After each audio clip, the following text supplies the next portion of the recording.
Hi ladies and gentlemen, and welcome back to one of my videos. One of you asked me if I think that I'm a literal angel, and here's the answer to you. Of course I am. Anyways, a noun of an angel, or the meaning of an angel, or the definition is a spiritual being and a messenger of God. So I think that I am, okay? Do I think that I'm perfect? Of course not. Of course I'm not perfect, and I still have a long ways to go in order to become an angel, okay? So being an angel, I can identify with this in a way, in many ways, especially now, because I'm really trying to be like an angel. I'm trying to be like Jesus Christ. I'm trying to be the best version of myself. And of course, being a human being, right? Because we're all human beings, I fall short, right? Every single day, and it's just, it is what it is, but the thing is, I'm trying to be aware of my faults and my darkness, and I'm trying to change that. I'm trying to work on my weaknesses, right? And become a better person. Anyways, also guys, like I explained in one of my other videos, why do I say right all the time? And yeah, I know it's also one of my problems. Right is my way of just filling in just thinking, basically. It's a word that I use in order to kind of think about what I'm saying. Okay, so it gives me sort of a pause, and then I can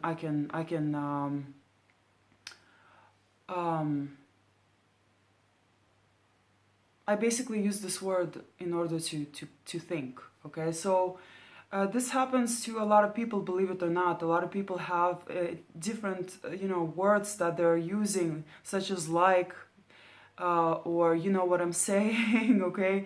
And they're different, they're always different. Mine is right, okay? And so I know it's a bad habit. Unfortunately, it's kind of hard for me to not say it. I don't know why. I will try to say it less. I know it sounds a little bit arrogant when I say it, and it might be annoying on your end when you're watching, and I understand that. So I apologize for that.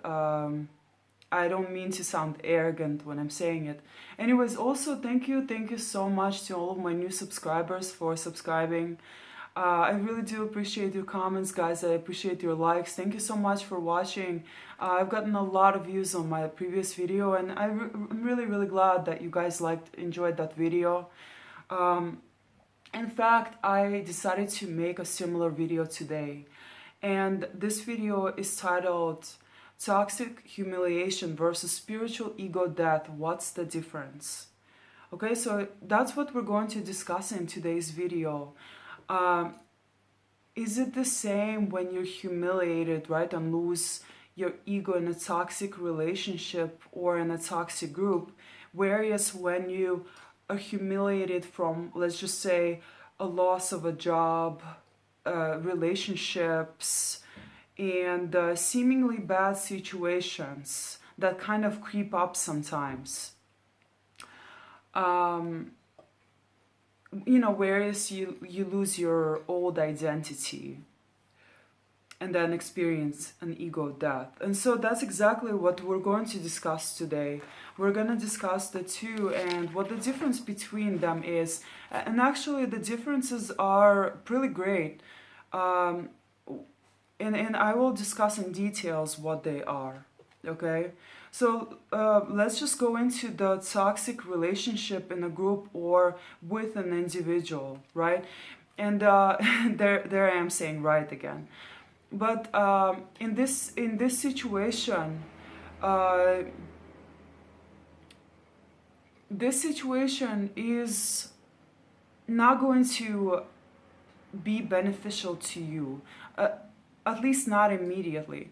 And in fact, it can create a sense of a fragmented self, because you didn't really go into this willingly, or maybe you did, but it was very unconscious on your end. And so basically in this situation with toxic individuals or in a toxic group, you're systematically humiliated, invalidated, and broken down over time. Your ego, meaning your identity, your boundaries, your worth, is not voluntarily surrendered. Like it would have been if you just lost some friends or family members or even a job. Okay, and basically it's often stripped away through coercion, manipulation, or trauma. Okay, so it's rooted in external control, often involves shame, fear, and confusion, and can lead to trauma-based dissociation, depression, and codependency. The ego dies in a painful, disempowering way, okay, often leading to a fragmented self rather than a liberated one in comparison to the latter one. It's not enlightenment, right, but rather a wounding. And through healing, growth can come later after that, of course, if you wanted to, right? So here's your decision. You can decide to once you do go through such a painful experience where, your ego was basically ripped away from you without really your consent, in a sense. I mean, of course, we always do, even when we go into bad relationships, in a sense, we do give consent. It's just a more unconscious consent. We're not aware of what is being done to us. And only later, once we begin to process everything that has happened to us and maybe learn and gain more wisdom and information, then it's then that this awareness comes in, right? And so it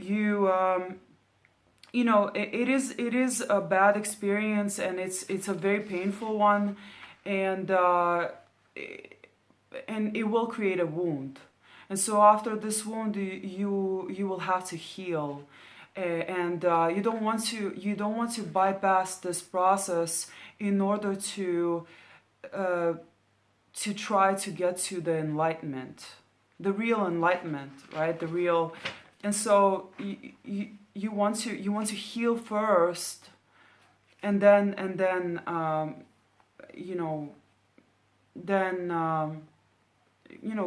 gain enlightenment, basically. Okay. So the second one, right, it comes right. I'm saying right again. The second one comes. The second one is an ego death from life collapse, or whereas you lose friendships, you lose partnership, you lose your job, and basically your identity, right? Because oftentimes we identify with, okay, I'm a nurse, right? I'm a doctor, and so on. So instead of realizing and recognizing that we are actually the consciousness behind all of those things that we identify with, or you're a mom, for example, or so this can happen also if you lose a family member, God forbid. Maybe you identified with being a father or a mother, right? And so then you experienced the loss, and so who am I, right? After this, you're asking yourself, who am I without this job, without this partnership? And so that's when true enlightenment come in, because I'm not saying there wasn't there wasn't, as in the case with the first one, okay, this is more of an organic process that happens, okay? So it's triggered by a series of externally devastating but impersonal events that remove your attachments to status, roles, and self-concepts. It can feel humiliating, but not because you feel like you're attacked, such as with the first one. It's more like life is stripping away everything you used to rely on for identity, right? And so it's rooted in existential crisis, like who am I without this relationship and status, like I already mentioned, right? And it can feel chaotic, but can often spark introspection. I think this might have happened to a lot of us during COVID, right? 2020, perfect vision. A lot of us were finally able to gain enlightenment and finally see the bigger picture when we started losing our jobs. Even now, I know a lot of Americans are experiencing job loss because of AI. They're being replaced by AI. Guys, I was in this situation too. I lost one of my long-term clients to AI pretty much, which is okay, you know, but yeah, I did a lot of, she was a therapist, and or she is a therapist, and I created her blogs, I created her marketing content, I created her courses, worksheets, and so on, right? And I worked on her website, and so eventually we stopped working together, and I believe AI had something to do with it. Although she was getting great results, but like I said, you know, what's the point of paying someone to do your writing for you when AI can do, you know, an even better job, right? So, and it's probably less costly too, right? And so it's, you know, unfortunately, because of AI, a lot of people are losing their jobs right now. And once again, let's go back to this, right? This creates, this will create this will create a lot of jobless people who will be asking themselves, maybe they worked at a job for years, for many years. They're going to start asking themselves, who am I without this job? What am I? And that's a really good thing, because they will lose, they will in a sense be humiliated by losing their job, their livelihood, and in a sense they will be brought, their ego will be slowly stripped away, right? And so they're going to start looking within and going within, and questioning everything. So and once again may lead to spiritual awakening or personal transformation. This will lead to this can, or it gives them the chance to have a spiritual awakening, and you know, transform from within, instead of, you know, clinging to their external identity, which is false, or it's not them, it's not the real them, right? And so ego dies, right? In this situation, in this case, with the job loss, with relationship loss, your ego dies in a more organic, sometimes enlightening way, making space for a truer, freer self to emerge, okay? And so the path that leads to a spiritual ego death, where the identity you thought was you collapses and a deeper awareness starts to emerge, okay? So guys, key difference, right? The key difference: in a toxic relationship, ego is injured or dismantled in an unsafe or violent way, and it requires healing, okay? And so in a life collapse, humiliation, the ego is often dismantled by life itself, and this can open the door to conscious transformation, offering often offering transformation. And yes, guys, both of these, by the way, both of these can overlap. You can have both, you can experience both. I actually experienced both, guys, and the key is how you process it. And once again, don't bypass the pain of the first,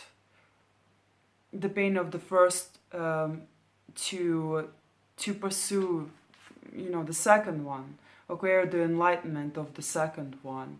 Make sure you heal, make sure you know, make sure you heal, make sure you do the work, make sure you process all of your emotions, make sure you face yourself and be really real with yourself, in order to heal, in order to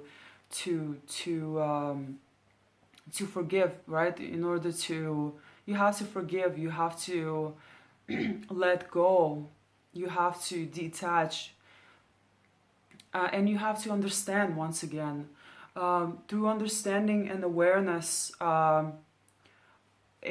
especially understanding one another helps us heal.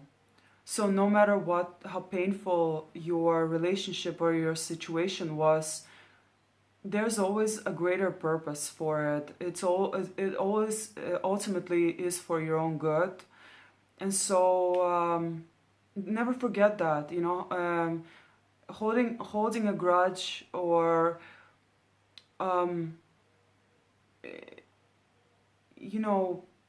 having resentment, it only leads to prolonged suffering and prolonged healing, or you're not allowing yourself to heal in this situation.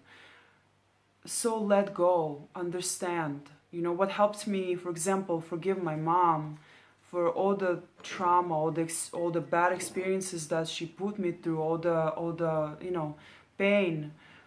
And even something that I haven't talked about on my channel yet, and I don't know if I ever will, but